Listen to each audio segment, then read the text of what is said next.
Nagsorry po ang Manila International Airport Authority sa mga pasaherong stranded sa NAIA 3 dahil nga sa brownout nitong Sabado.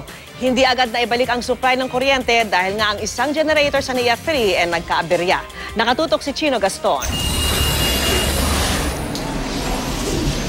Humingi ng paumanhin si MIAA General Manager Angel Honrado sa libu-libong pasaherong naapektuhan ng brownout sa NAIA Terminal 3 nitong Sabado. Inako na rin ng MIAA ang responsibilidad sa aberyang dulot ng higit 5 oras na brownout.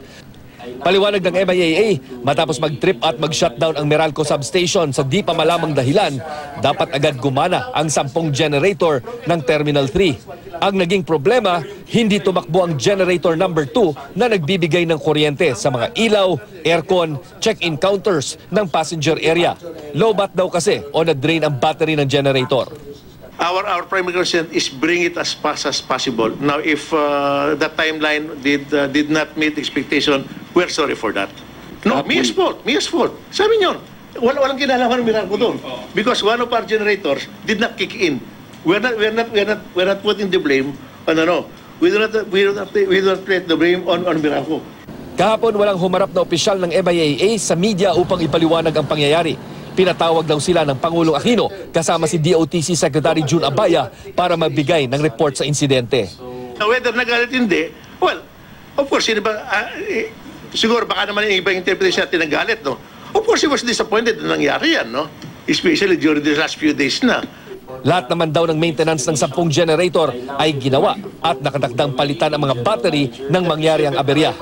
Kahapon, napalitan na raw ng bagong battery ang mga generator. Ang Meralco inabot ng higit 5 oras sa pag-iinspeksyon at pagbalik sa normal na operasyon ng kanilang substation mula na magka-brownout 8:45 ng Sabado ng gabi. Inirekomenda na ng Meralco ang paglagay ng makabagong smart switch sa substation at pagrepaso ng kasunduan sa MIAA para mapabilis ang pagtugon nila.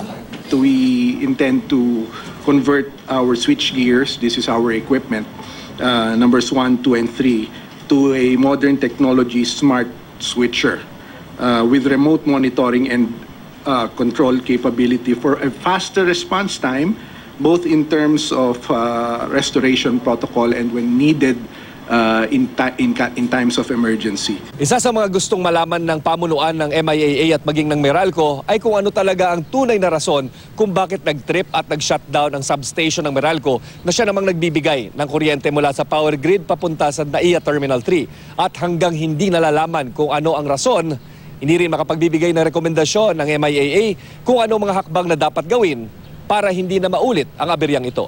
Chino Gaston, Nakatutok, 24 Oras.